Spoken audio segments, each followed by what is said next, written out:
वैशाल रसोईमध्ये आपलं खूप खूप मनापासून स्वागत आहे। आज मी बनवणार आहे कढी। तर साधी सिंपल रेसिपी आहे बघा, सोपी। तर इथं मी 1 लिटर ताक घेतलेला आहे। त्यानंतर इथं जिरे घेतलेले आहेत बघा, 1 मोठा चमचा। कोथिंबीर कट करून घेतलेली आहे। हिरव्या मिरच्या 5 ते 6 घेतलेल्या आहेत। 1 इंच आलं घेतलेलं आहे, लसूण घेतलेलं आहे। आता आपण याचं वाटण करून घेऊया कढी करण्यासाठी। मी इथं मिक्सरचं भांडं घेतलेलं आहे बघा, त्यामध्ये हे मिरच्याचे तुकडे टाकणार आहे। सगळ्यात पहिल्यांदा मिरच्या घालायच्या आहेत आपल्याला। 5 ते 6 मिरच्या घेतल्या होत्या, त्याचे मी तुकडे केलेले आहेत।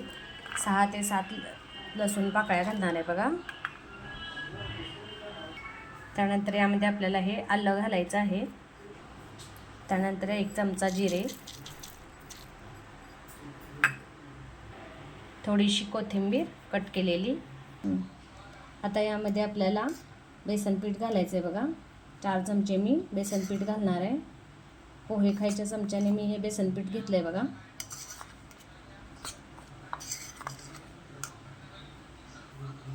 त्यानंतर बेसन पीठ घातल्यानंतर आपल्याला यामध्ये थोडंसं ताक घालायचं आहे आणि हे आपल्याला मिक्सरला बारीक करून घ्यायचं आहे। म्हणजे बेसनच्या गुठळ्या फुटतात बघा, गुठळ्या होत नाहीत। तर या पद्धतीने आपल्याला बघा बारीक करायचं एकदम। बेसन पिठाच्या एकदम गुठळ्या फुटलेल्या आहेत बघा, एकदम स्मॅश झालेला आहे। आता आपण कढीची फोडणी तयार करूया। आता बघा आपण हे मिक्सरला फिरवून घेतलं होतं, ते आपण या ताकामध्ये मिक्स करायचं आहे। आता यामध्ये हळदपूड घालणार आहे मी, 1 छोटा चमचा। आता इथं पातेलं ठेवलेलं आहे बघा आपण कढी करण्यासाठी, त्यामध्ये 1 मोठा चमचा तेल घालायचं आहे। तेल गरम झाले की यामध्ये आपल्याला 1 चमचा मोहरी टाकायची आहे। तर इथं मी 1 चमचा मोहरी टाकलेली आहे। मोहरी चांगली तडतडली की आपल्याला इथं जिरा टाकायचा आहे बघा, 1 चमचा। तर यामध्ये मी जिरा टाकलेला आहे। जिरा पण चांगला एकदम फ्राय होऊन द्यायचा आहे।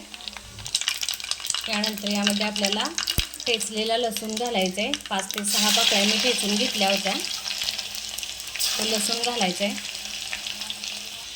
लसूण चांगला लाल झाला की त्यामध्ये आपल्याला कढीपत्ता घालायचा आहे बघा। आणि यानंतर आपल्याला हे जे ताक आहे त्यामध्ये आपण मसाला हळद मिक्स केलेले, हे ताक आपल्याला फोडणी घ्यायचे।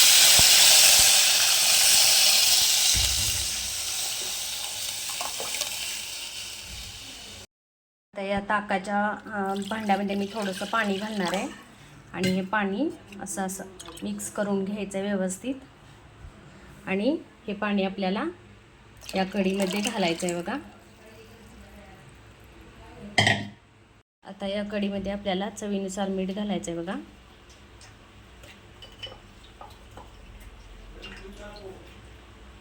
तर आता कढीला उकळी आलेली आहे बघा, मस्त अशी। तर आता यामध्ये मी साखर घालणार आहे। कोणाला गोड आवडते कढी तर कोणाला आहे अशी आवडते। तर साखर ऑप्शनल आहे, तुम्हाला पाहिजे असेल तर तुम्ही घालू शकता, नाही तर स्किप करू शकता। आता एक उकळी आणून यामध्ये आपल्याला कोथिंबीर घालायची आहे बघा। तर यामध्ये मी कोथिंबीर घालणार आहे।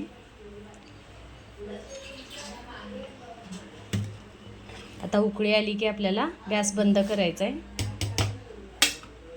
तर कढीला उकळी आलेली आहे बघा, आपण आता गॅस बंद करायचा आहे। आपली कढी तयार झालेली आहे, मस्त अशी कढी तयार झालेली आहे बघा।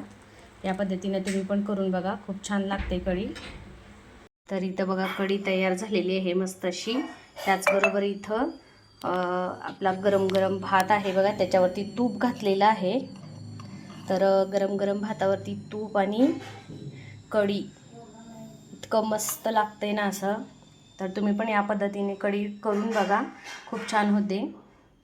तर तुम्हाला माझी ही रेसिपी आवडली असेल तर नक्की ट्राय करून बघा आणि माझ्या व्हिडिओला लाईक, शेअर, कमेंट्स करा।